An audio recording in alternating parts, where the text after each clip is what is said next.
Boa noite a todos, graça e paz. Estamos aqui mais uma vez reunidos para iniciarmos mais uma aula dos investigadores da Bíblia. Então você que está nos acompanhando aqui via YouTube, seja muito bem-vindo para a nossa quinta aula do curso sobre período intertestamentário. E quem está presente aqui também, igualmente, seja muito bem-vindo. Então pessoal, antes de tudo, não se esqueça de curtir esse vídeo, compartilhar ele, comentar, se inscrever no canal e ativar o sininho para receber as notificações, que é muito importante para você estar por dentro das nossas novidades aqui no canal.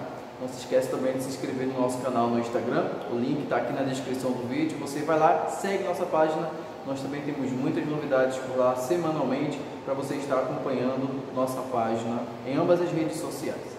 Bom, como foi dito, hoje é a nossa quinta aula, pessoal, sobre período intertestamentário, é a penúltima aula do nosso curso. Há 4 aulas atrás nós iniciamos o estudo desse período, que é um vácuo, né, na história dos judeus e na verdade na história bíblica, vamos dizer assim, o período entre Malaquias e Mateus. E hoje nós estamos entrando de fato ali no primeiro livro do Novo Testamento, que é o livro de Mateus. Então o contexto do primeiro livro do Novo Testamento é o contexto do qual nós vamos estudar hoje, do qual nós vamos iniciar hoje o estudo do período da dominação romana na Judéia. Para isso a gente vai recapitular rapidamente o que a gente viu na aula anterior e passando então, introduzindo o que a gente vai falar sobre hoje, tá bom? Então olha só, nosso curso já passou pelas 4 primeiras aulas, introdução aos apócrifos, né, que é o material que a gente usa para estudar esse período. Estudamos o período persa, grego e macabeu. E aí na semana passada, quando a gente terminou de estudar o período macabeu, nós terminamos numa situação muito desconfortável na Judéia. Para o pessoal que estava aqui semana passada, que acontecimento ocorreu e que nós terminamos a aula na semana passada? Né? O que aconteceu ali que precisou de uma intervenção externa da Judéia para que as coisas se acalmassem? Foi uma guerra civil na dinastia reinante da Judéia, que a partir dos Macabeus seria a dinastia Asmoneia, a dinastia de Matatias, que foi o líder dos Macabeus. Então, esse é o acontecimento principal, né, pelo qual os romanos vão se inserir agora diretamente na Judéia e que o nosso ponto de partida para o estudo de hoje. Mas vamos lá, vamos falar um pouco sobre Roma. Vamos falar um pouco sobre o Império Romano. Que império é esse? De onde eles vêm? Quem são? Para onde vão? E qual é o propósito deles? Atenção nas datas. O período romano de dominação na Judéia, ele se inicia no ano 63 a.C. e vai até o ano 476, o ano da queda de Roma. 476 é o ano da queda de Roma, é o ano que Roma é destruída, invadida pelos bárbaros, e o grande Império Romano Ocidental ele cai, né? Cumprindo assim as profecias do Apocalipse sobre a queda de Babilônia, né? Então assim, falando sobre dominação romana na Judéia, a gente começa de 63 a.C. até 476. Se bem que, pessoal, em 476 a Judéia não existia mais. Os romanos, há 3 séculos atrás, já haviam destruído Jerusalém, já havia destruído toda a cidade, os judeus já estavam mais uma vez dispersos pelo mundo, e não havia mais Judéia, não havia mais ali nação dos judeus, até 1949, quando foi fundado o Estado de Israel pelas Nações Unidas. Isso a gente estuda na escola, né, no 3º ano do ensino médio, se preparando para os vestibulares. Mas vamos lá, esse é o período de dominação romana na Judéia. O Império Romano, entretanto, ele tem um período muito maior, né? Oficialmente, o Império Romano, com o seu primeiro imperador, ele começa no ano 27. Então veja aqui, o Império Romano, com seu primeiro imperador, ele começa até depois que os romanos conseguem o domínio da Judéia. Os romanos conseguem o domínio da Judéia mesmo antes do Império Romano ser o império. Qual é o conceito de império que eu estou usando aqui? É um reino, vamos dizer assim, né? Um reino é uma nação que é liderado por um imperador. Então o primeiro imperador romano, que é César Augusto, ele só vai reinar a partir do ano 27. mas já em 63 a.C., né, quase 40 anos antes, Roma já dominava a situação na Judéia. Mas o que acontecia? Quem governava Roma então antes dos imperadores? Como é que era o sistema político em Roma? Bom, o imperialismo romano, né, e seu expansionismo, ele já havia sido iniciado lá no século 8 a.C. A cidade de Roma, ela é fundada no ano de 753 a.C., enquanto ainda os reis reinavam sobre Israel. Então, antes de Samaria ser destruída pelos assírios, antes de Judá, Jerusalém, ser destruída por Nabucodonosor, já havia uma cidade chamada Roma, com uma política de expansionismo, fazendo guerra contra seus vizinhos e expandindo seu império. Tá? A cidade é fundada em 753. No século 6 ali antes de Cristo, é proclamada a República Romana. Tá? Então Roma é uma república. Quem governa Roma? Quem governa são os cônsules, que são eleitos pelo Senado. Então Roma tem uma forma, né, muito conhecida por nós hoje de senadores, prefeitos, cônsules, que são os presidentes. Então Pompeu, que vai ser o cônsul de Roma no ano 63, ele é um dos cônsules romanos que vai dominar ali a Judéia no ano 63 a.C. Então veja, a gente tem 3 períodos em Roma, né? O primeiro período é o monárquico. Roma teve 7 reis inicialmente, é a parte da mitologia romana. Depois a gente tem um período republicano, a República Romana, que começa no século 6 a.C. e termina no ano 27 a.C., quando César Augusto é proclamado imperador, e a partir dele Roma passa a ser agora um império, né? Comandado sempre por um César, por um imperador, por um comandante. E aí depois de Augusto vai vir outros como Tibério, Cláudio, Calígula, até nós chegarmos até Constantino lá no século IV depois de Cristo, até o império ser dividido em Império Romano Ocidental e Oriental, e por aí nós vamos à história desse grande império. Mas por aqui vocês já podem ver que a duração do Império Romano, tanto em questão de dominação e influência, como período de existência, ele é muito maior do que os impérios que nós já estudamos anteriormente. O persa, o grego, o seleucida, né? E obviamente muito maior do que o reinado dos macabeus. Então veja que realmente é o maior dos impérios, é o mais poderoso e o que mais tempo vai durar esta dominação. Bom, a dominação direta quando eu falo é os romanos lá pisando na Judéia, ela começa no ano de 63 a.C., como eu falei para vocês, com a chegada de Pompeu. Bom, e onde é que está Roma nas profecias do Antigo Testamento, né? Onde é que está Roma em Daniel? Bom, Roma, lá em Daniel 2 e Daniel 7, é representada por 2 elementos, e vocês podem observar aqui. Deixa eu apagar aqui para ficar melhor. Vamos lá, quem é Roma? Lá em Daniel 2, Roma é representado pelos pés de ferro da estátua do sonho de Nabucodonosor. Só lembrando que Nabucodonosor teve um sonho da grande estátua na cabeça de ouro, que representa o Império Babilônico, os braços e o tronco, né, de prata, que é o Império Medo-Persa, que se uniram para formar um império só, o ventre de bronze, que foi o Império Grego, o Império Helenístico, e aí do ventre, esse império dá origem agora a de ferro. Vocês podem observar que são 2 partes, né? Não é à toa. Assim como o Império Medo-Persa são 2 braços, por que o Império Romano são 2 pernas? Porque o Império Romano, daqui a pouquinho, né, no século III depois de Cristo, vai ser dividido em 2. Império Romano Oriental e Império Romano Ocidental. O Império Bizantino, né, como a gente conhece e estuda, era o Império Romano do Oriente. Então, o Império Bizantino é Império Romano, só mudou a nomenclatura ali, o nome.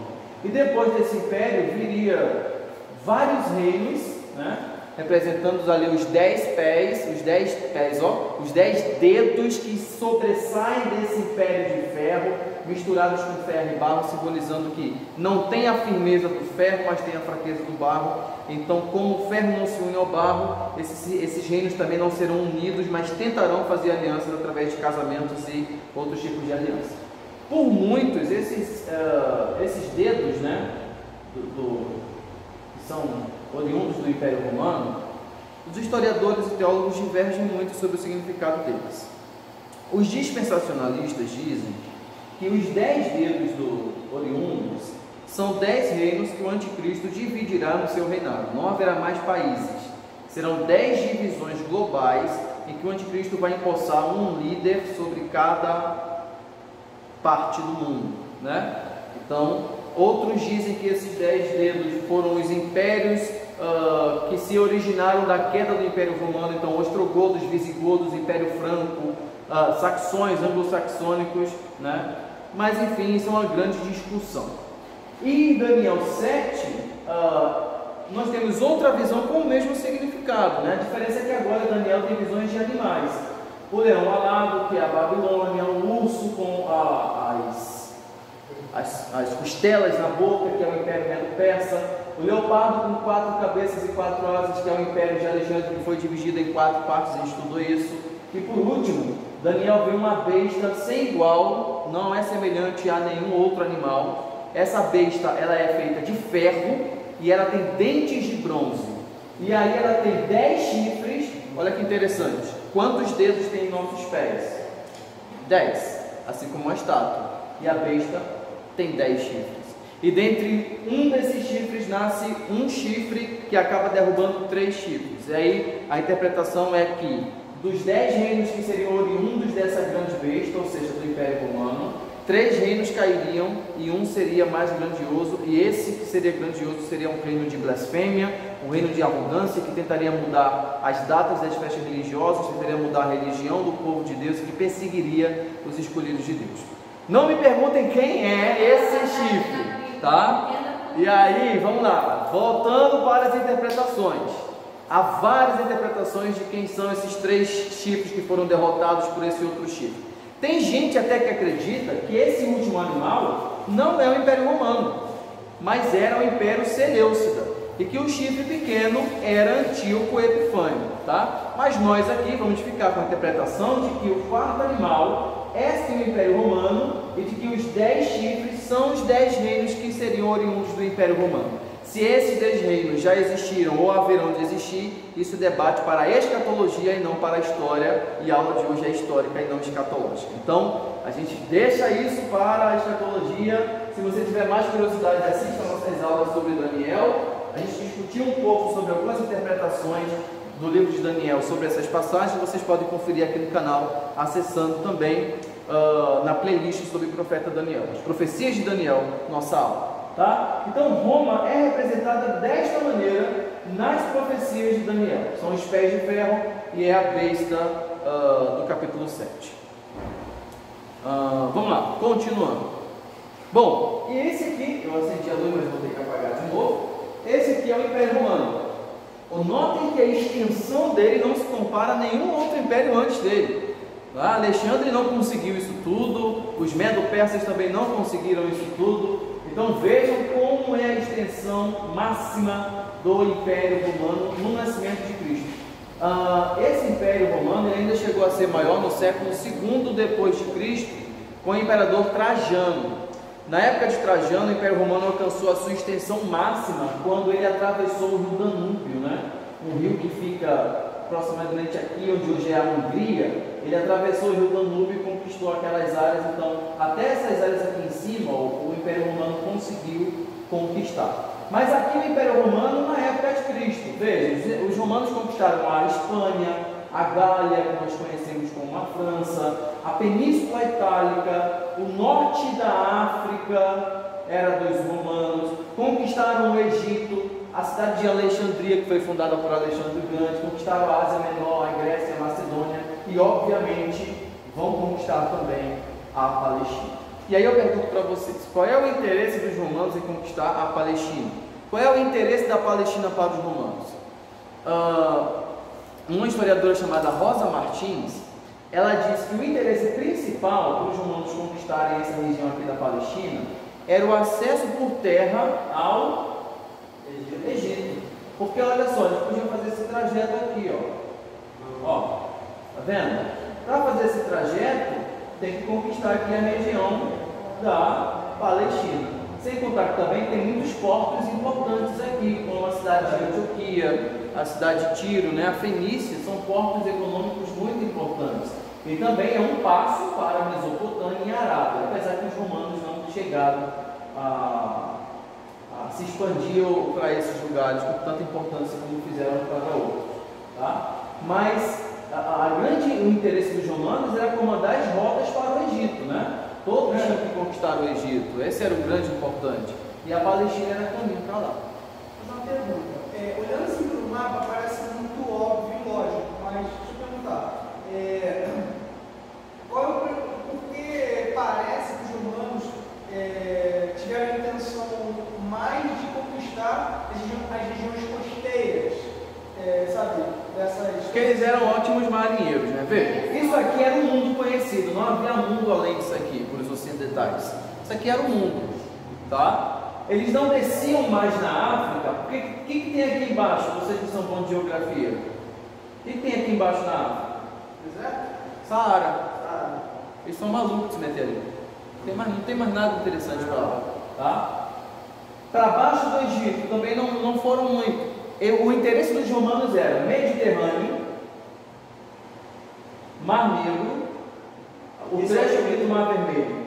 Era comandar isso aqui. Quem comandava isso aqui comandava o mundo. Era o interesse deles. Isso até a Idade Média. Quem comandava isso aqui comandava o mundo. Lá por volta do século XV depois de Cristo, né? A gente vai ter o movimento do mercantilismo, as grandes navegações, que os europeus vão começar a sair daqui, porque os recursos dessas áreas vão estar esgotados e eles vão procurar recursos agora de onde? Em áreas que não foram descobertas. Que áreas? África, Índia, mais para cá, Ásia, Índia e América. E aí vai começar a escravidão, colonialismo, todas essas questões aí bem distantes disso aqui, tá? Mas todas essas questões são oriundas desse processo aqui de imperialismo romano, tá? E é óbvio que um grande império como esse aqui não pode subsistir por muito tempo. Imaginem quantas etnias diferentes existiam dentro do grande império romano, quantas culturas, costumes, línguas, povos. E como é que Roma unia todos eles? Usando o mesmo conceito, a mesma prática de Alexandre o Grande, helenismo. Os romanos foram conquistados pelo helenismo dos gregos, né? Eles continuaram essa disseminação da cultura helênica grega pelo seu império. Então o Império Romano era unido pelo ideal de helenismo de Alexandre o Grande, apesar de Alexandre o Grande não ser romano. Cronologia do Império, vamos falar um pouquinho, né, sobre o Império Romano. Como eu falei para vocês, século VIII, fundação da cidade de Roma, né, 753 a.C. Depois o início do reinado, teve 7 reis que reinaram em Roma. Depois que eles conquistaram a Península Itálica, rebelião de escravos. E aí, um pulo aqui agora para o ano 48. Júlio César derrota Pompeu. Depois César em 44 vai ser morto. Otávio derrota Marco Antônio. Otávio ele se torna o primeiro imperador romano. Depois a gente tem em 64 o incêndio de Roma por Nero. Depois a gente tem em 252 o início dos ataques bárbaros. Os bárbaros começam a invadir Roma. Em 313 o imperador Constantino ordena o fim dos ataques aos cristãos. Em 395 a divisão definitiva do Império Romano em dois, ocidental e oriental. E em 476 a invasão bárbara que destrói de fato Roma e o fim do Império Romano do Ocidente. Só resta então o Império Romano do Oriente, que vai se tornar o Império Bizantino. Durou quantos anos o Império Romano? Do século 8 a.C. até o século 5 depois de Cristo. Isso, se você levar em consideração Roma como a capital do Império. Porque se você pensar em Império Bizantino como continuação do Império Romano, o Império Romano ele começa no século VIII a.C. e termina no século XVI depois de Cristo. Tá? O Império Bizantino ele só é conquistado no ano de 1453 depois de Cristo. 50 anos depois que o Império Bizantino caiu, o Brasil foi descoberto por Pedro Álvares Cabral. Tá? Então é bastante tempo de duração. É muito. Vamos lá, passando então por esses acontecimentos. Vamos falar agora do encontro, né? Judeus e romanos. Vamos lá. Vocês reconhecem essa figura aqui? É o...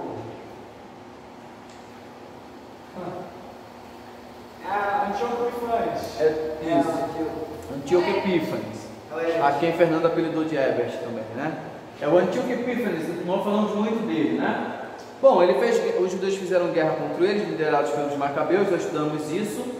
Mas vamos lá, eu falei para vocês que os judeus se aliaram a um povo para guerrear contra Antíoco e o Império Seleucida, né? E esse povo foram os romanos, que já estavam interessados na região da Judéia e em derrotar definitivamente o império de Antíoco Epifânio, que era rival dos romanos.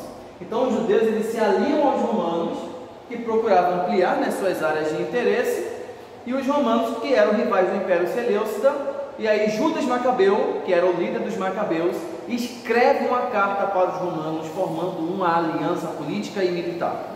E aí eu trouxe um trecho do livro de 1 Macabeus, capítulo 1, que trata um pouco sobre esse acontecimento. Versículo 1. Judas ouviu falar da fama dos romanos.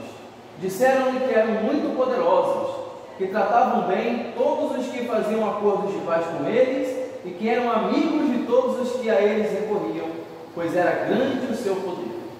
E aí um pulo para o versículo 17, né? Judas escolheu Eupólemo, filho de João, e neto de Arcos e de Azão, filho de Eleazar, enviou-os a Roma para fazer um acordo de amizade, uma aliança com os romanos, para os libertarem do jugo dos gregos. Gregos aqui são os Seleucidas de Antíoco, pois viram que o seu domínio estava a reduzir Israel à escravidão.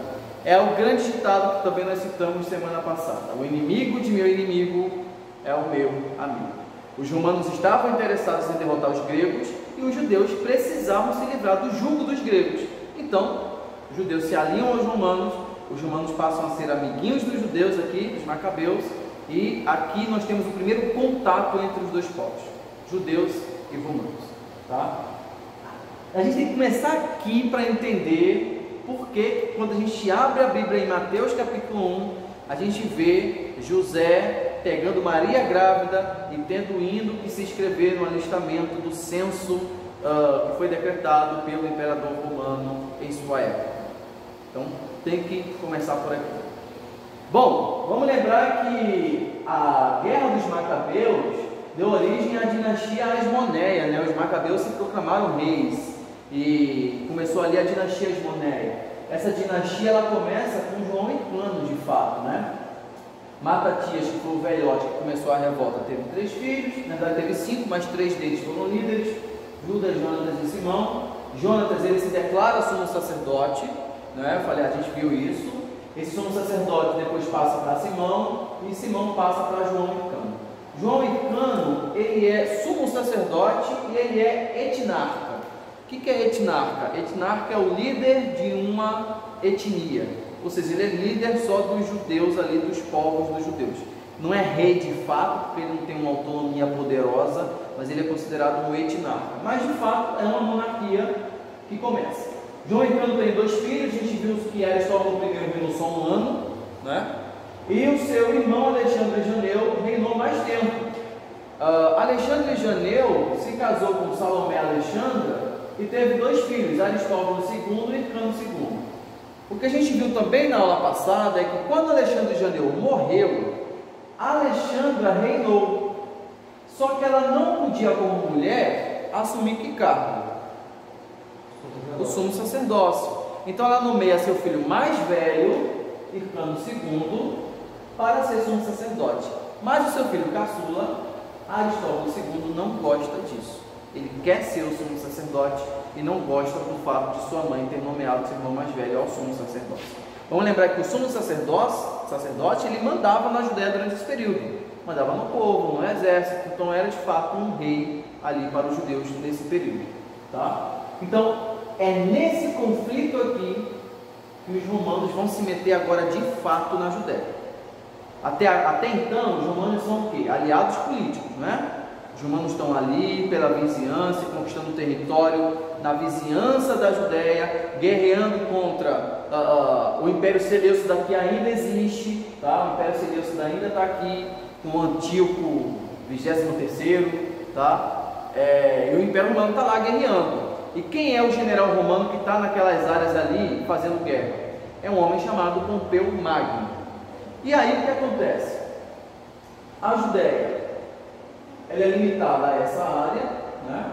Nós temos já aqui áreas como a Idumeia, que é o que a gente conhece no Antigo Testamento como a terra de Edom, os descendentes de Esaú, a Judéia, a Samaria, a Galaade, Pérea e a Galileia lá em cima, que são essas áreas de influência.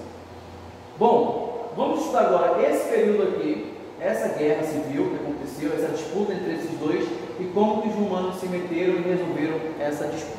Vamos lá. A guerra civil entre Aristóbulo e Hircano II. Falei para vocês que Alexandre impulsou Hircano II no sumo sacerdócio. Aristóbulo não gostou disso e armou um golpe e depôs o seu irmão do cargo. Ele conseguiu aliados políticos e militares e expulsou Hircano II do cargo de sumo sacerdócio, assumindo ele mesmo a função. Hircano não gostou disso e o que ele faz? Ele foge de Jerusalém para não ser morto. Mas ele foge para onde? Ele vai pedir ajuda, né? Hircano sabe que os romanos, as legiões romanas, estão ali na vizinhança guerreando e conquistando áreas de influência. Então Hircano ele foge de Jerusalém e aí Jerusalém é dividida em dois partidos, aqueles que apoiam Aristóbulo e aqueles que apoiam Hircano. Hircano é o legítimo sumo sacerdote, Aristóbulo é o golpista, é o impostor, o usurpador. Bom, esse foi o momento perfeito para os romanos intervirem na região. Um conflito entre dois descendentes reais, entre as duas altezas, e aí é hora então dos romanos definitivamente concretizarem seu domínio na região.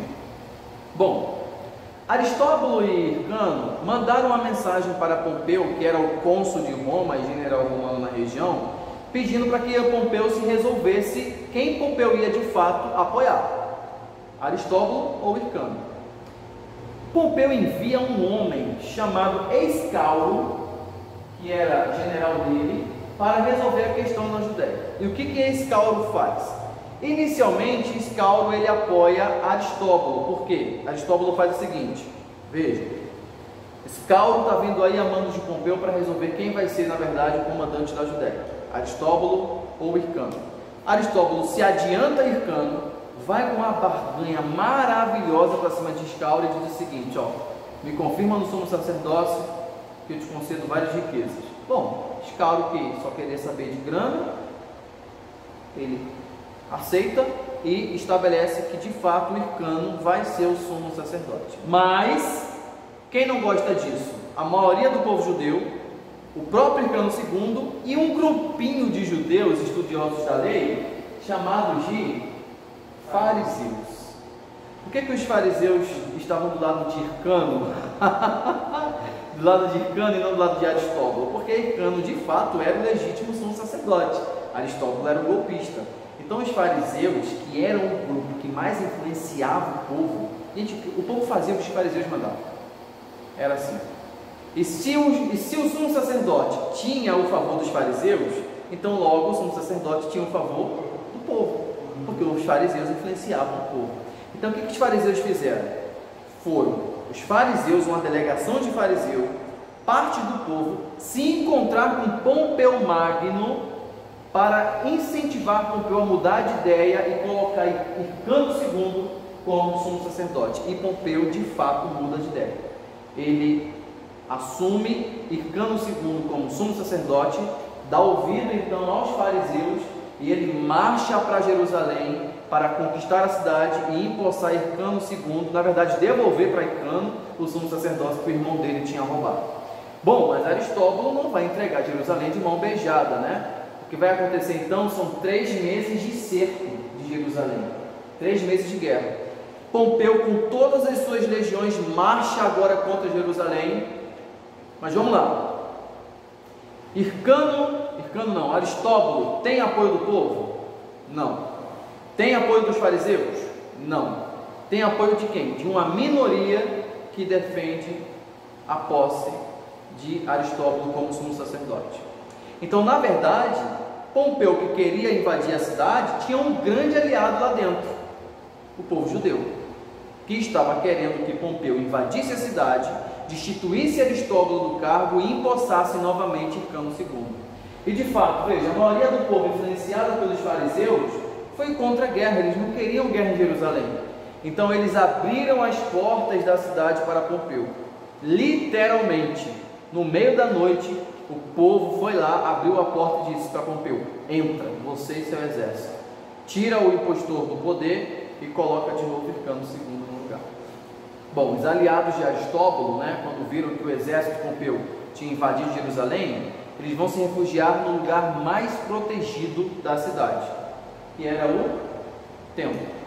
Porque Jerusalém nessa época ela tinha a muralha da cidade e também já tinha a muralha do templo. Então não era só invadir Jerusalém, depois de invadir Jerusalém você tinha que invadir também a esplanada do templo, e o templo era cercado por uma muralha enorme também. Bom, Aristóbulo se encerra lá dentro junto com seus aliados e tenta se defender de Pompeu. Mas Pompeu, com um exército muito maior, com uma legião de soldados romanos e o apoio do próprio povo, consegue quebrar a barreira que Aristóbulo fez no templo e invade o templo de Jerusalém, tirando de lá Aristóbulo, seus filhos e os seus aliados. Bom, para vencer a guerra, os judeus tiveram que pagar um preço muito alto. O imperador romano, um gentio, um não judeu, teve que pisar onde se não podia pisar, no templo. Vamos lembrar que o templo era reservado somente para os judeus e o interior do templo somente para os sacerdotes, e o interior do templo, que é o Santo dos Santos, reservado somente ao sumo sacerdote. Bom, mas olha o que aconteceu. Esse aqui é o relato de Flávio José sobre o acontecimento. Veja o que ele diz. A santidade do templo foi violada de maneira singular. Até então, os profanos não somente jamais tinham posto o pé no santuário, como nem mesmo o tinham visto. Pompeu, todavia, entrou nele com o seu séquito e viu o que não era permitido, senão aos sacerdotes. Lá encontrou a mesa, os candelabros, as taças de ouro, grande quantidade de perfumes, e no tesouro sagrado cerca de 2.000 talentos. Sua piedade impediu de não tocar em qualquer coisa, e nada ele fez então que não fosse digno de sua virtude. Claro que isso aqui é um elogio de José aos romanos, né? Vamos lembrar que quando José está escrevendo isso aqui, ele está sendo qual é a palavra?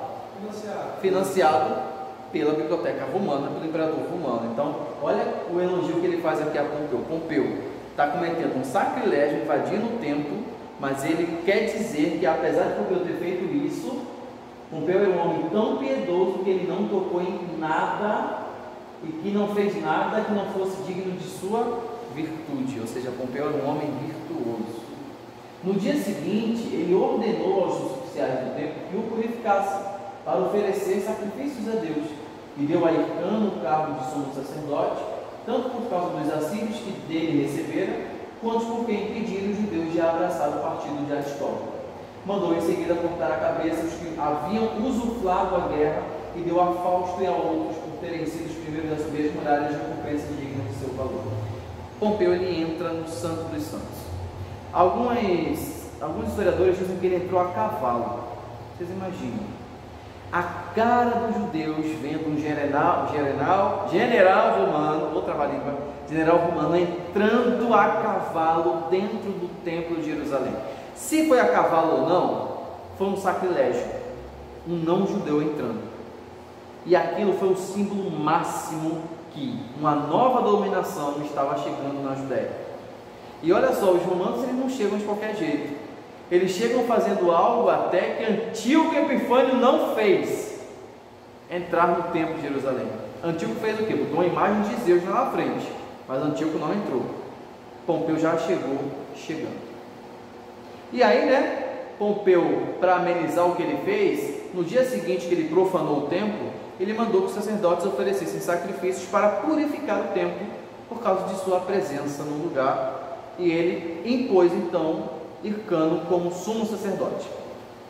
Eu trouxe a citação aqui de um historiador da UERJ, chamado Júlio César, e tem um artigo muito interessante falando sobre essa chegada de Pompeu em Jerusalém. Olha o que ele diz sobre o que representou para os judeus essa chegada de Pompeu em Jerusalém. A derrota dos judeus, a entrada de Pompeu no templo e a perda da autonomia política significavam, segundo o imaginário judaico, que Yahvé não estava se agradando da disputa entre os líderes judaicos, e o fato do general entrar no Santo dos Santos e sobreviver poderia ser associado à derrota de Javé pelos deuses romanos, situação quase inadmissível por eles, ou ao fato de Javé abandonar o povo por causa da injustiça e infidelidade, resultando na utilização mais uma vez de um estrangeiro para disciplinar e trazer o povo de volta à fé judaica. Vamos lá. O que a lei dizia? Quem entrar no Santo dos Santos e não sendo sumo sacerdote, o que acontece? Deus culmina na hora. Vamos entender um pouco aqui esse acontecimento. Vamos lá. Um estrangeiro acabou de entrar no templo, acabou de violar a santidade do templo e saiu de lá vivo. É porque a arca estava lá. A arca não estava lá, sim, de fato, mas o templo ainda era a presença de Deus, era consagrado. Deus mandou reconstruir o templo. Deus estava presente na inauguração do templo. Então, o que fazia tão especial o templo e tudo mais, não era só os objetos, mas sim que Deus estava no ambiente. O templo ainda era o símbolo máximo da religião judaica e o símbolo máximo terreno de Deus, vamos dizer assim, né? Até na época de Cristo. Vamos lembrar que Cristo frequentou o templo, Cristo pregou no templo, Cristo ofereceu sacrifícios no templo, Cristo ensinou no templo. Então, Cristo ainda, já na época de Cristo, ele ainda tinha o templo como lugar santo. Cristo expulsou os cambistas do templo, dizendo o quê? Esta casa é casa de oração. Vocês fizeram da casa do meu pai um prostíbulo, né? Então veja que Cristo, ele purifica o templo, né? Algumas Bíblias até trazem esse subtítulo: Jesus purifica o templo. Então vamos lá, como é que se explica então? Um general romano acabou de entrar dentro do templo e não morreu.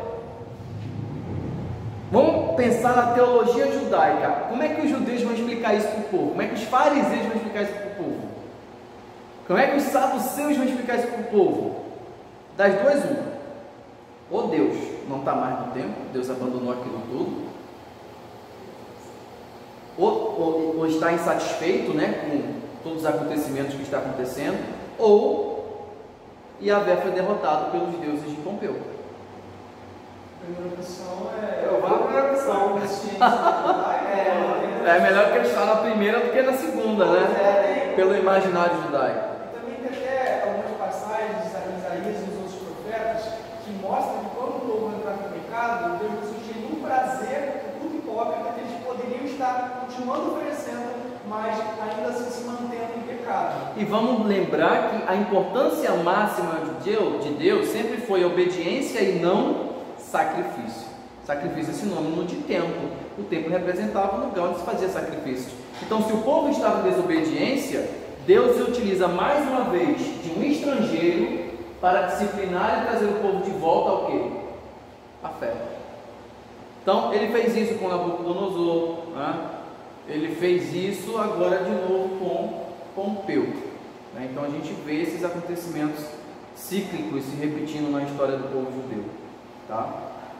Mas sabe o que é interessante? Que a gente lê o relato de Joséfo, que Pompeu, né, ele viu lá dentro mesa, candelabro, taça de ouro, mas ele não viu É isso que eu estava pensando.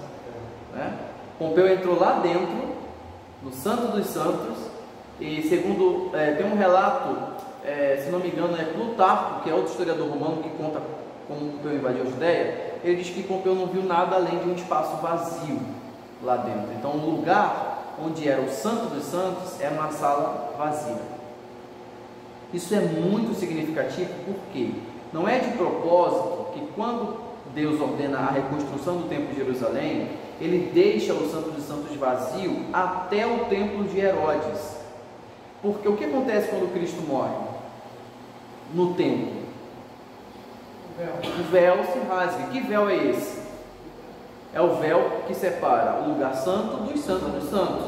As pessoas acham que era o véu da porta do templo. Não, o templo lá na frente era a porta pesadíssima, não era véu. O véu era a divisão do santo para o santo dos santos. E aí tem um terremoto, né? Com esse terremoto as portas se abrem e o véu lá dentro é rasgado. Qual é o simbolismo de rasgar esse véu? de alto a baixo, muito mais do que o livre acesso agora ao Santo dos Santos individual, era mostrar que a arca da aliança de Deus, a aliança de Deus, não era mais representada por aquele espaço vazio, e sim por aquele ato que estava acontecendo fora da cidade no Calvário. Então Deus estava mostrando para o povo. Vocês imaginam, Cristo está sendo crucificado lá fora da cidade, e a gente está aqui no templo fazendo nossas oferendas, sacrifícios, um monte de povo, um monte de gente, do nada um terremoto e a cortina se rasga.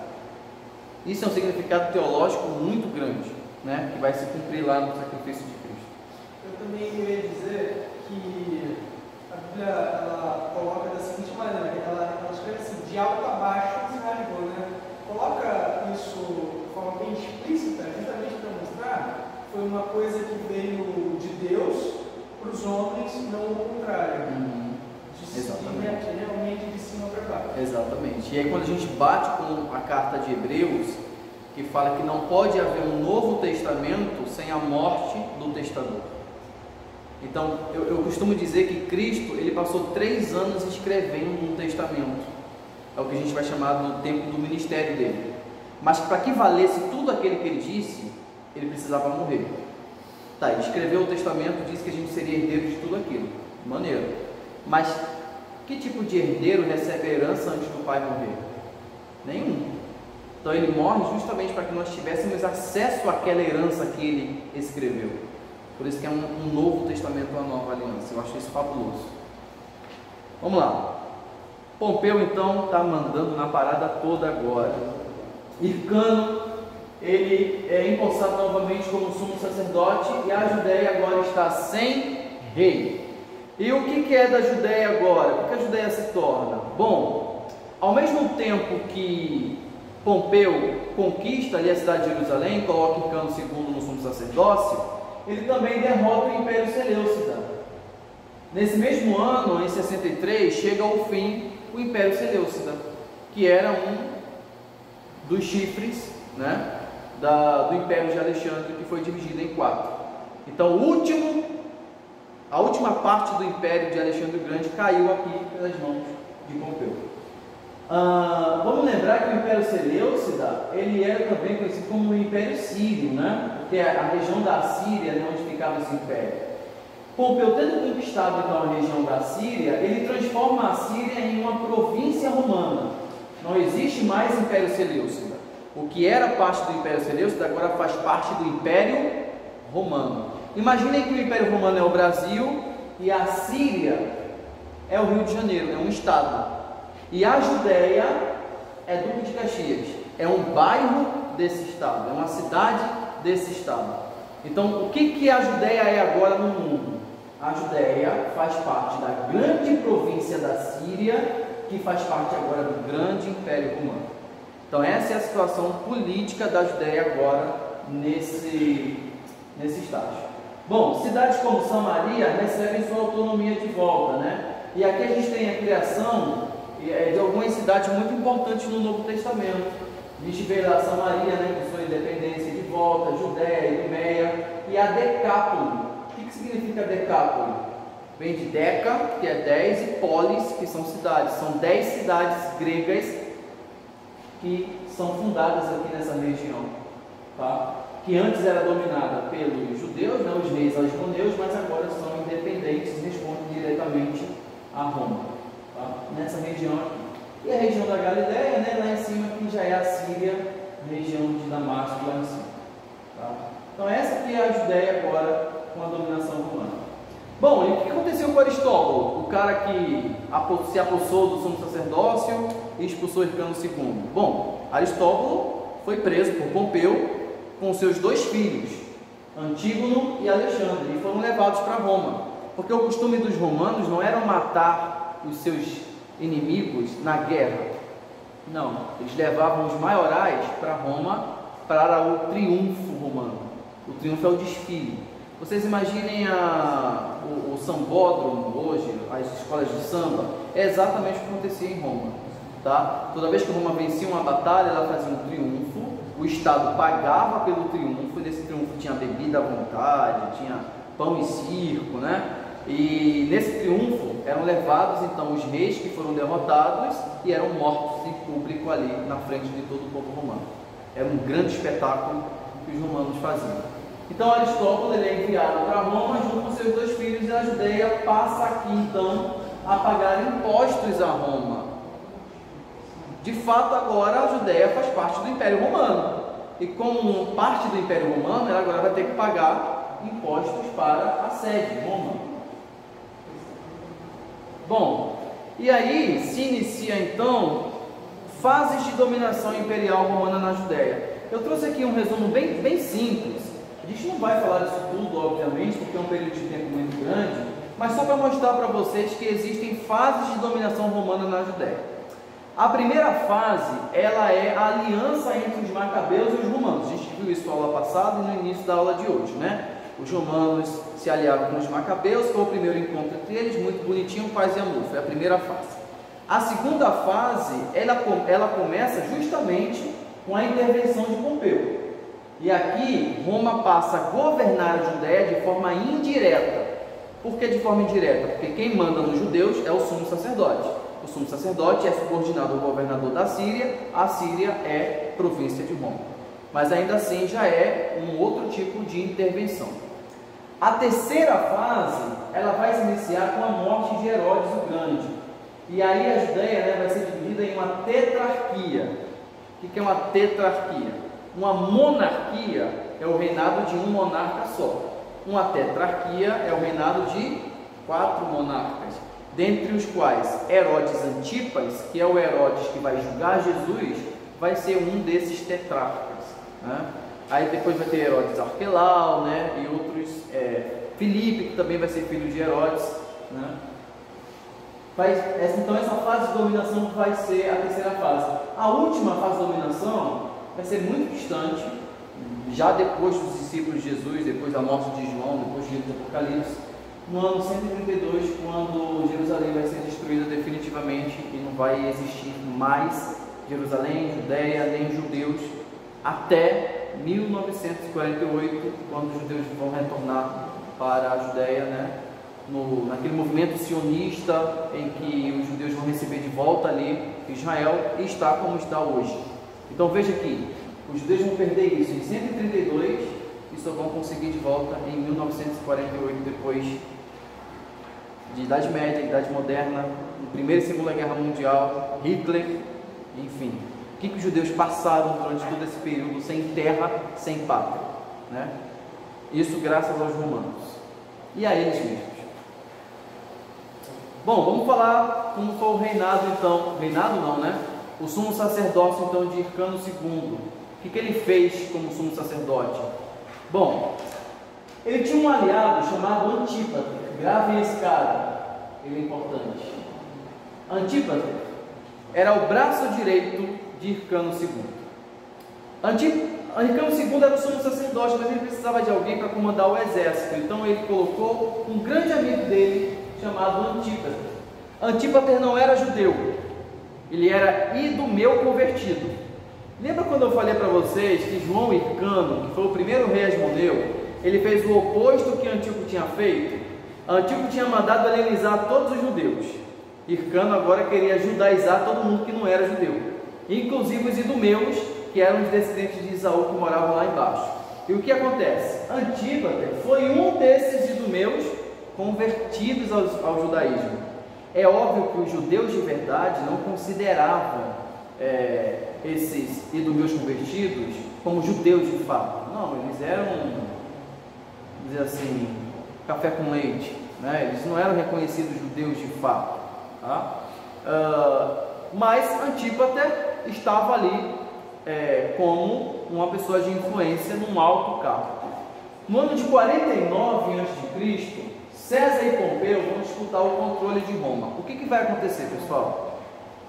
Lá em Roma, um cara chamado César e um cara chamado Pompeu vão disputar o controle. Esse mesmo Pompeu que conquistou Jerusalém. E essa guerra, esse conflito vai gerar disputas em todo o império e vai acabar com o assassinato de Pompeu no Egito no ano 46 a.C. Como César derrotou Pompeu, Serra agora vai ter que derrotar todos os aliados que Pompeu fez no Império. E um desses aliados quem era? Hircano II, a quem Pompeu colocou como sumo sacerdote lá na Judéia.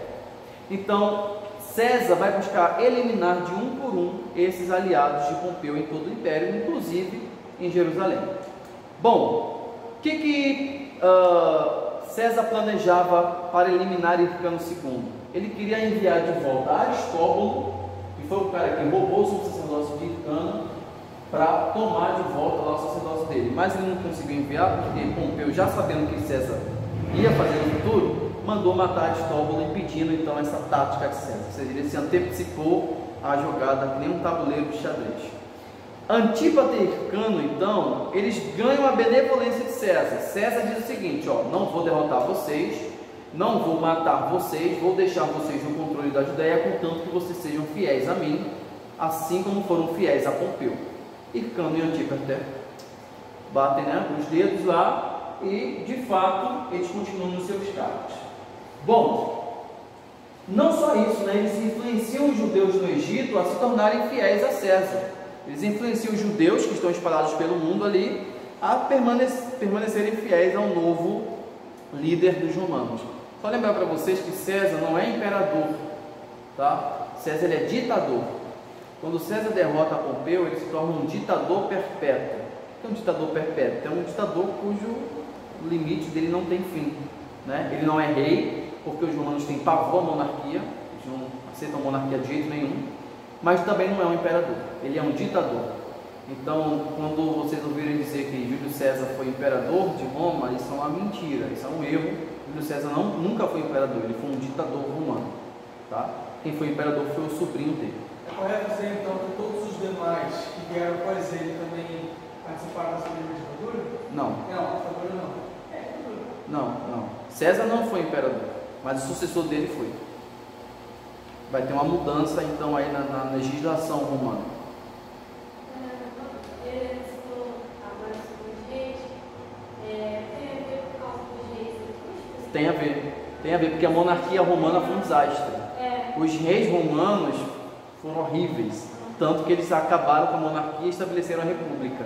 Então a república decretou que jamais Roma voltaria a ser uma monarquia. Mas o que é um pouco estranho é que os imperadores que viriam futuramente teriam poder de rei. Então só não tinha o título, mas tinha todas as funções e até mais do que o rei fazia, né? Então, mas não era monarquia, mas diziam que não era monarquia. Bom, vamos lá. César vai nomear Hircano como Ertinaca, né, da Judéia, vai ser tipo um rei da Judéia, rei e sacerdote. E Antípater, que era o general de Hircano, vai planejar um golpe contra o seu aliado lá. Bom, Antípater ele quer o poder. E o que vai acontecer? Na guerra entre Júlio César e Pompeu, vai ter uma batalha que Júlio César vai ser aprisionado em Alexandria, lá no Egito. E o que Antípater vai fazer? Antípater, já sabendo que César iria vencer a guerra de qualquer jeito, ele vai lá, ajuda César com 3.000 homens, resgata César lá de onde César estava aprisionado, se torna amiguinho de César, César depois se torna ditador romano e César ganha então, quer dizer, Antípater ganha o favor de César. E aí o que acontece? Quando César se torna ditador, ele nomeia Antípater como primeiro procurador da Judéia, além de conceder a ele cidadania romana e muitas outras honras. Então Antípater consegue passar Hircano em função de cargo. Veja, Hircano era o sumo sacerdote, Antípater agora é o primeiro procurador, ele é o representante de Roma na Judéia. Então quem manda na política da Judéia agora é Antípater, e não é mais o sumo sacerdote. O sumo sacerdote agora responde a Antípater. Veja, o cara era braço direito de Hircano, agora é superior a ele. Um golpe majestoso, um golpe belíssimo, tá? Só para lembrar para vocês que Antípater não era judeu, era idumeu.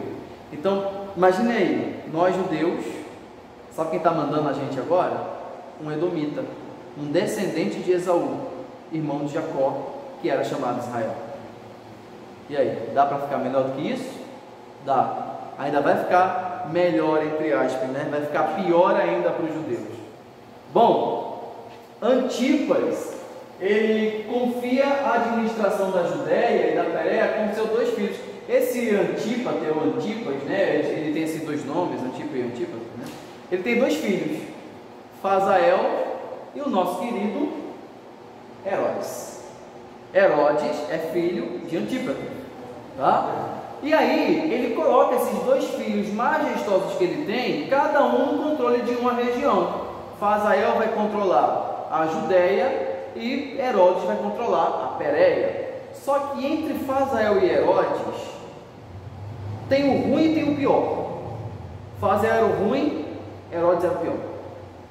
Herodes não estava conformado só com o que ele tinha, ele queria ter o do seu irmão e muito mais do que aquilo.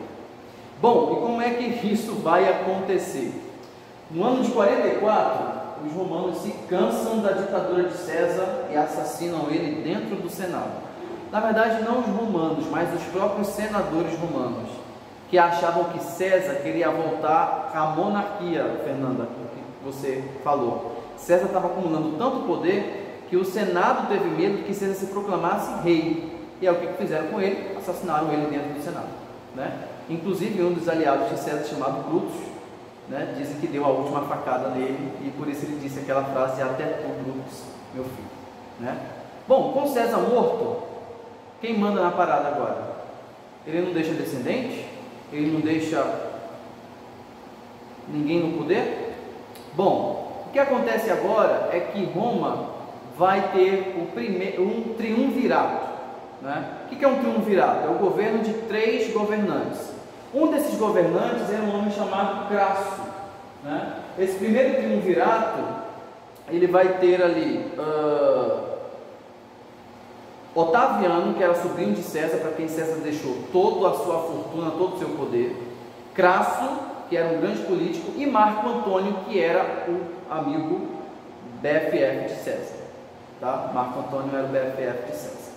Bom, aí esses 3 vão comandar. Quem fica com o comando da Judéia é um homem chamado Crasso. E Crasso, ele acaba com a Judéia. Ele cobra taxas altíssimas pelos habitantes da Judéia. Ele acaba financeiramente com a Judéia. E quem se alia a Crasso nessa destruição da Judéia?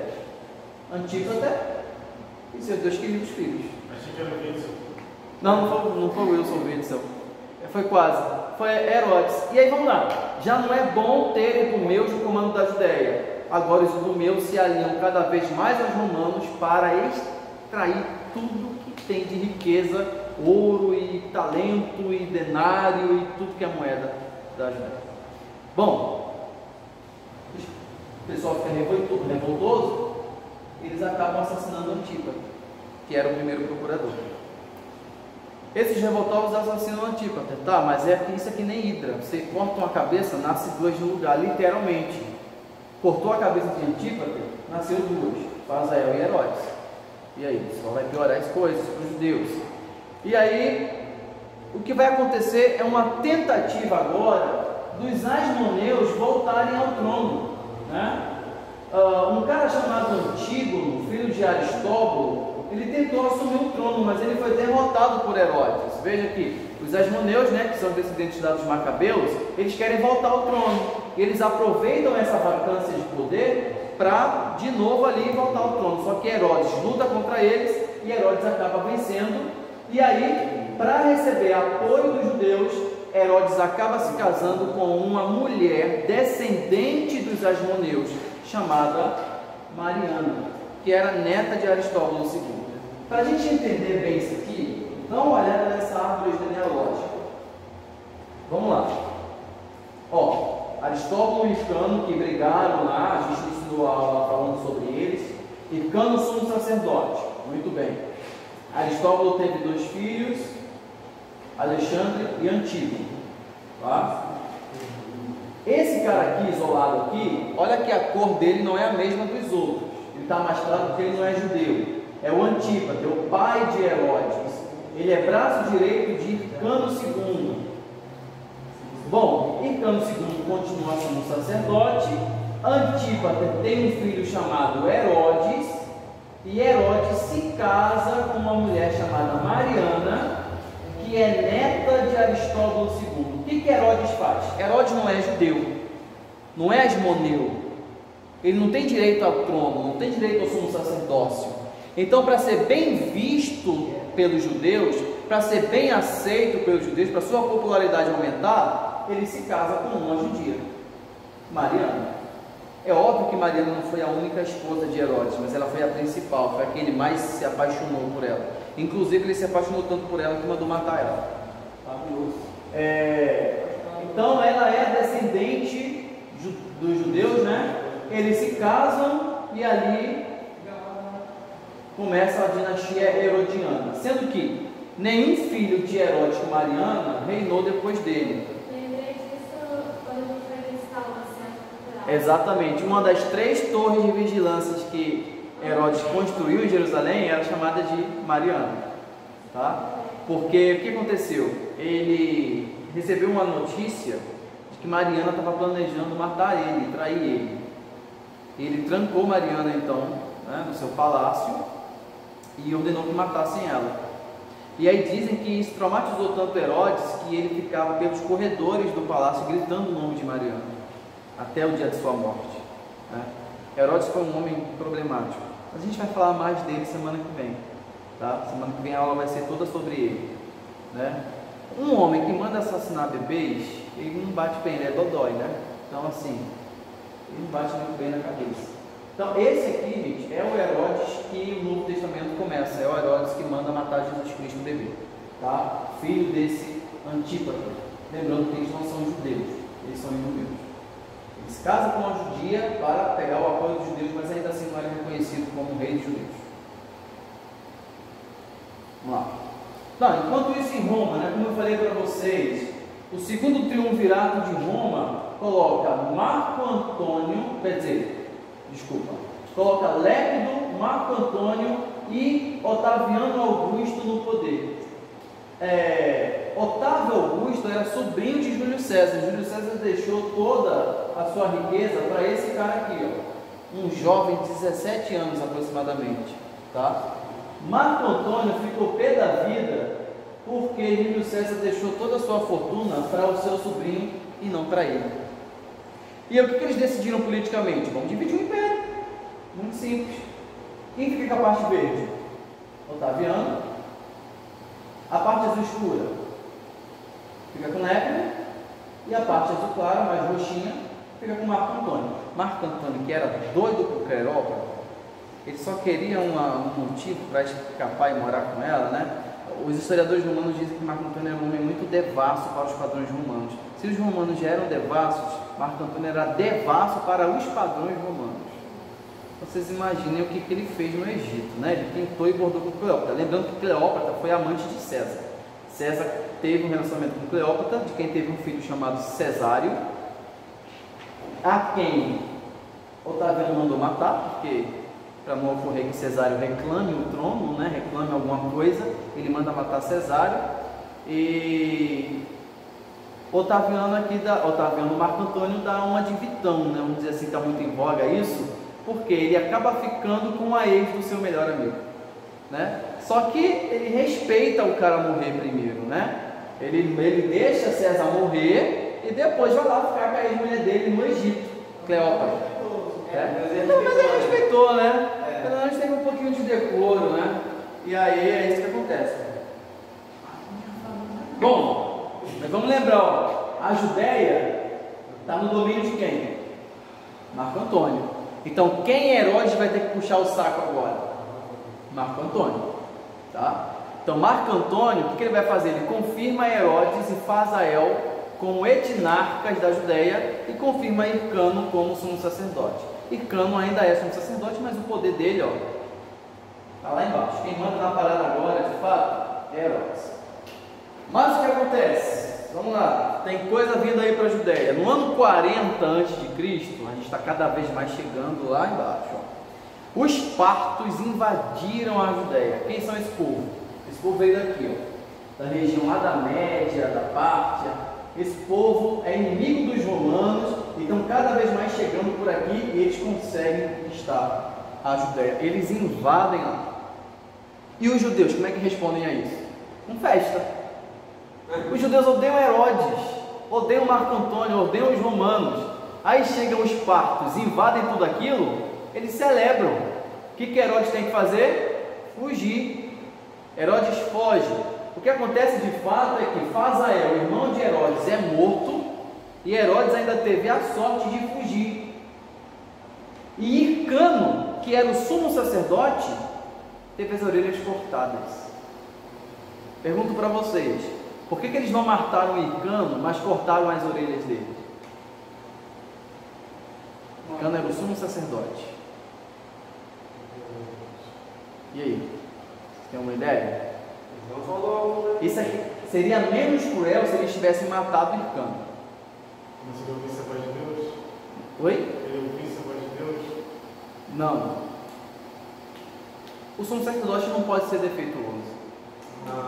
Ele não pode ter defeito físico. Tá? Então, se você tira um dedo dele, ele não pode mais ser sumo sacerdote.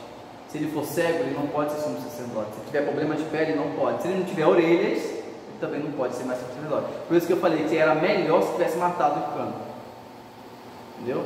Você imagina agora você ter que viver sem poder ser aquilo que você mais ama. Foi o que aconteceu com o Hircano. Tá? Cruel, né? Fala. Eu ia dizer que esse sentimento dos judeus de receber os partos é um sentimento muito parecido com o sentimento dos judeus da época de Jesus em recebê-lo em Jerusalém, Exato. mas não esperando que ele fosse o Salvador, Exatamente. mas sim como um libertador da nação. Exato, porque ele vem justamente para aliviar esse fardo, né, que os romanos estão oprimindo, né? Mas aí o fardo, esse fardo aqui, na verdade, era um fardo político. Os judeus estão recebendo ali os partos de braços abertos. Os que receberam Jesus receberam por ele livrar do fardo, não da dominação romana, mas fardo do pecado, né? Que ele dizia que os fariseus colocavam sobre os ombros dele, mas não moviam um dedo para ajudar. Bom, Herodes foge para Roma.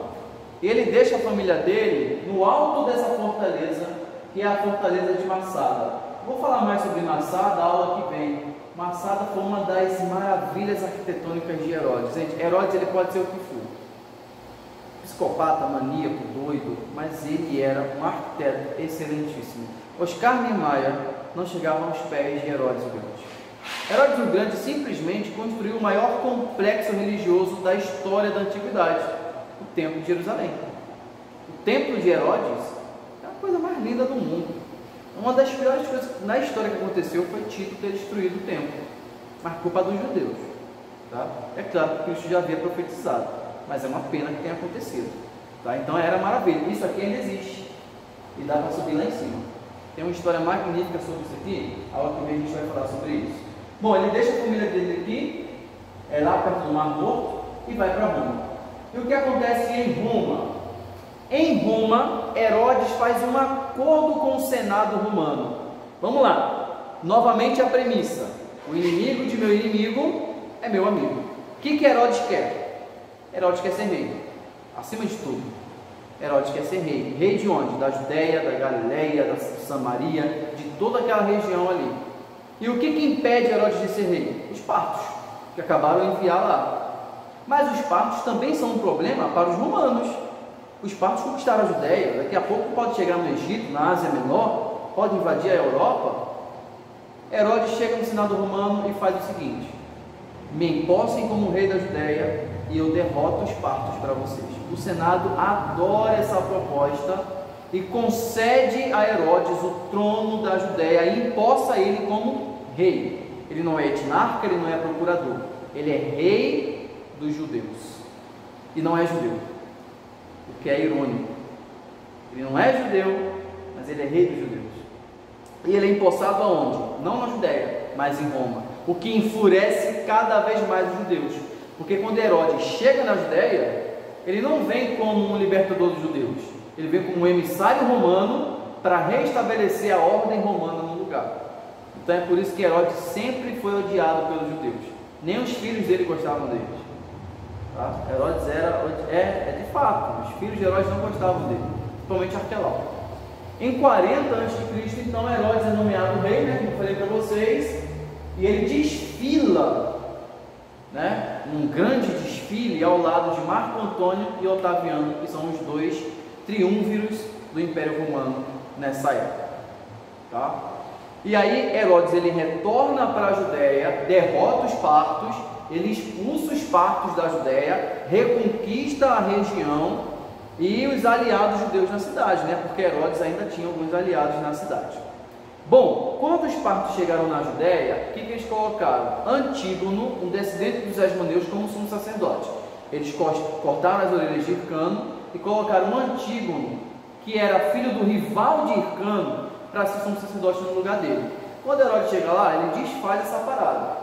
Antígono, que era o atual sumo sacerdote, defende Jerusalém até a morte, mas os fariseus consideraram a chegada de Herodes um castigo divino. Os fariseus estavam felizes da vida porque Herodes tinha sido expulso da cidade. Estavam lá apoiando Antígono, opa, os asmoneus de volta, fariseu fechadinho aqui com a dinastia asmoneia, mas aí Herodes chega, mata Antígono, destitui ele do sumo sacerdócio e restabelece a ordem ali na Judéia. Antígono é executado a pedido de Herodes e morre então o último sacerdote asmoneu. Aqui acaba a dinastia asmoneia, que começou lá com Jonatas Macabeu. Nenhum outro descendente dos asmoneus voltaria a ser sumo sacerdote. E nem então dessa forma acaba aqui a dinastia legítima ao sumo sacerdócio. Porque vamos lembrar, os asmoneus eram de linhagem araômica? Não. Eles não eram descendentes diretos de Arão, mas eles eram os mais próximos que haviam dessa dinastia. E eram sumos sacerdotes. Né? Mas quando o Antígono é morto, acaba com essa proximidade, com essa linhagem de sumos sacerdotes. E quem Herodes vai colocar agora no sumo sacerdócio? Sumo sacerdócio agora, gente, é que nem cargo no Planalto. Você tem um presidente, ele nomeia o ministro que quer, né? Educação, saúde, segurança. O sumo sacerdócio agora vai ser isso. Não é mais um ofício religioso, é um ofício político. O sumo sacerdócio tem que estar agora fechado com o rei, tem que estar fechado com quem está mandando. E Herodes manda trazer um amigo dele chamado Ananel, que morava na Babilônia, para ser o sumo sacerdote. Ele era judeu? Era. Mas ele era um judeu nascido e criado na Babilônia e não era bem visto pelo povo da cidade. Dessa forma, após a morte de Ananel, inicia-se o sumo sacerdócio ilegítimo, mas todavia poderoso. Então, já vou te passar a palavra. Quando Herodes ele reina, ele coloca como sumo sacerdócio um cara que não era de linhagem legítima. Quando Ananel morre, outra família assume o sumo sacerdócio. Essa outra família que vai assumir não é de linhagem araômica, não é da linhagem de Sadoc. Quem era Sadoc? Era o sumo sacerdote na época de Davi e Salomão. Então não era sadoquita. Então, a partir de agora em diante, até a destruição do templo, todos os sacerdotes, depois de Ananel, vão ser sacerdotes ilegítimos diante da lei dos judeus. Tá. Eu ia perguntar, já que a descendência araônica ela foi perdida, e o conceito de provavelmente de Davi também, eu ia perguntar como os evangelistas que escreveram os evangelhos, fizeram genealogias, puderam ligar e linkar Jesus até, por exemplo, Abraão, sabe, fazendo essa interligação entre pessoas e pessoas que chegaram ali. A linhagem ela não foi perdida, ela só foi abandonada. A linhagem dos judeus não pode ser perdida de jeito nenhum. Os judeus ele têm os costumes de 4 em 4 gerações atualizar as dinastias, atualizar a linhagem. Tanto que a gente tem a genealogia de Cristo na Bíblia. Veja, Cristo não era ninguém com expressão. Cristo não tinha cargo político, a família de Cristo era uma família pobre da Galileia, mas eles tinham a linhagem deles desde Abraão.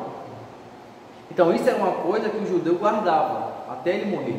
A linhagem dele ele tem que preservar. Então todo judeu ele traz essa linhagem até no próprio nome. Como é o sobrenome do judeu? É Bar alguma coisa, é Ben alguma coisa. Bartimeu, filho de Timeu. Benjamim, filho da alegria. Quando o nome ali não levou o nome do pai, mas na época de Cristo né? O nome de José, Yosef Matatiahu, Bar Matatiahu Macore. Yosef, filho de Matatias. José, filho de Matatias. Então, o nome completo de Jesus, Jesus Bar José, ou Jesus Ben José. Esse seria o sobrenome social de Jesus, porque é Jesus, filho de José.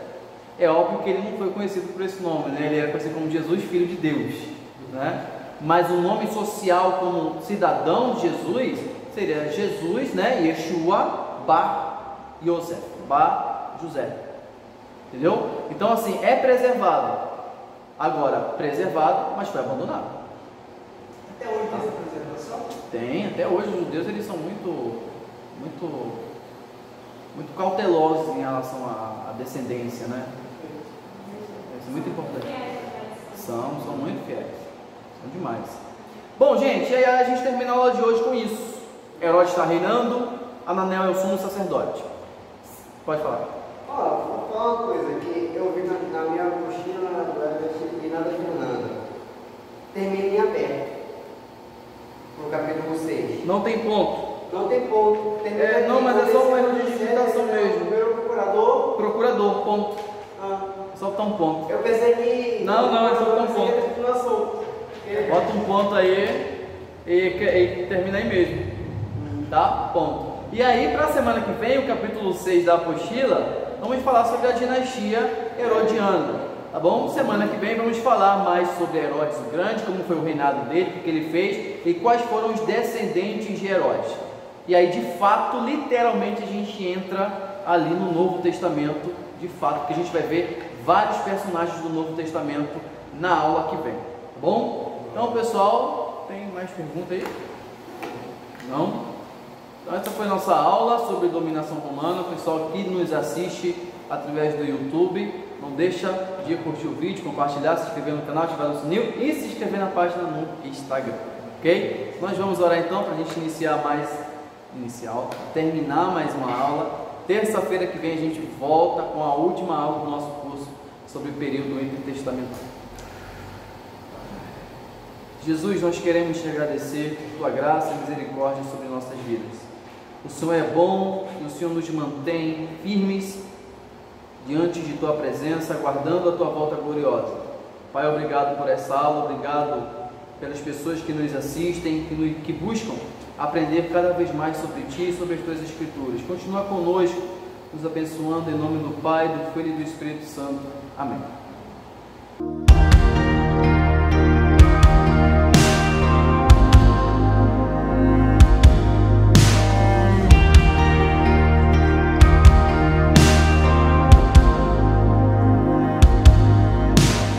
Everything is temporary.